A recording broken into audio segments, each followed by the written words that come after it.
J'ai découvert le Bénin à l'âge de 16 ans et j'ai vraiment apprécié la culture qui était réellement unique, mais j'ai aussi été assez interpellée par les conditions de vie précaires de la population et les dégradations environnementales, puisque les gens, en l'absence d'alternatives, détruisaient vraiment tout autour d'eux pour pouvoir survivre. Et c'est ça qui m'a donné l'envie de revenir un jour au Bénin. J'avais aussi cette notion cette volonté de réciprocité dans ma tête, puisque un jour, mon grand-père a quitté le Bénin pour venir en France s'installer, contribuer au développement du pays, et je trouvais ça une assez belle idée de me dire que moi, j'allais faire le chemin inverse. Bon, bien évidemment, les choses ne se sont pas faites en un jour. J'ai pris une dizaine d'années pour réfléchir à mon projet. Mais ce qui était sûr, c'est que je voulais contribuer au développement local d'une manière respectueuse de l'environnement. Et le projet Briquette, c'est exactement ça. Trouver un moyen de fournir une énergie plus propre, moins chère aux gens, et du coup avoir à la fois cet aspect social et économique et environnemental qui sont joints dans une même initiative. Donc c'est au Bénin que j'ai rencontré Malco, qui est devenu le chargé de développement technique du projet. Et je pense qu'on fait une bonne équipe, parce que moi je me charge vraiment du développement, de lever des fonds, de faire des partenariats, d'avoir la vision sur plusieurs années pour être sûr qu'on arrive à être rentable et on soit au niveau où on veut être. Et lui, il se concentre vraiment sur toute la dimension technique que moi j'ai pas, à savoir faire les tests pour faire un bon produit, que ce soit à la fois sur les briquettes ou sur le foyer. Je travaille avec Naomi qui nous a fait part de cette idée que je n'ai d'ailleurs jamais entendue au Bénin. C'est formidable de commencer par utiliser désormais les briquettes au Bénin, de les utiliser, de les produire à partir de nos matières, de nos résidus ordinaires. Ce qui m'a encore plus intéressé à son niveau, c'est que Naomi, c'est quelqu'un, elle est d'origine béninoise, mais elle a un standard européen.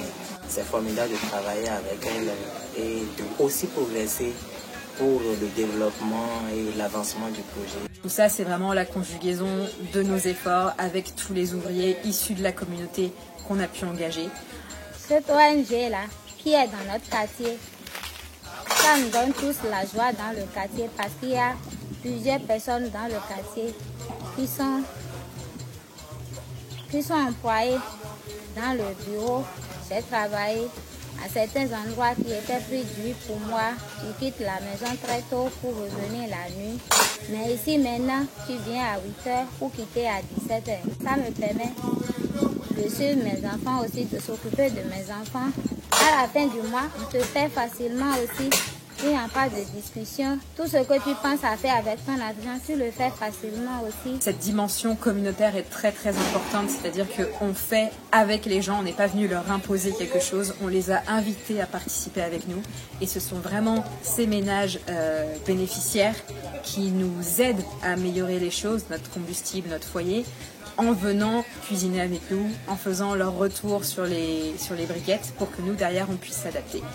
Quand je vais dormir, o leva yawo o bini bon de adore no bon briquette de teo e afion ni mi fufu do do bo afion yi e no eleva ho afion tron bo no bu kanji o ado mi de suton de mi no zan akan de su de mi no zan o podo adore de mi zan briquette de me gon il faut à quand mais toko et dans bébé là ma lève les adore même ma blazo azele ma faire nous ko fi froton we blazo pere me jijo ma so ba yazo o mi ton yo le mi blo e je he biketo wa do mi de su do e bien adore de bon ici déplacer ton ni c'est dans blo bena sin ou on c'est dans déplacer ton do mais ma doit au salaire.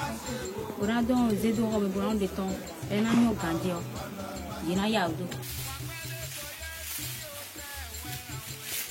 n'a pas commencé avec grand chose, on a mis une petite unité en place avec voilà, une presse manuelle, quelques bassines pour faire nos mélanges. Même la terre qu'on a utilisée pour faire les premiers prototypes de foyer, on est allé la chercher dans la rue et on l'a pilée au mortier. Et on est vraiment fiers de nous parce qu'avec des moyens limités, on a quand même eu des résultats très intéressants. En moins d'1 an, on a réussi à élaborer un combustible vraiment qui arrive à concurrencer le charbon de bois. Avec notre prototype de foyer, on sait qu'on arrive à augmenter la température du combustible de 4 degrés. Et notre but avec les différentes améliorations qu'on a ciblées, c'est d'arriver à augmenter encore cette température de 5 degrés pour que les gens préfèrent vraiment utiliser les briquettes.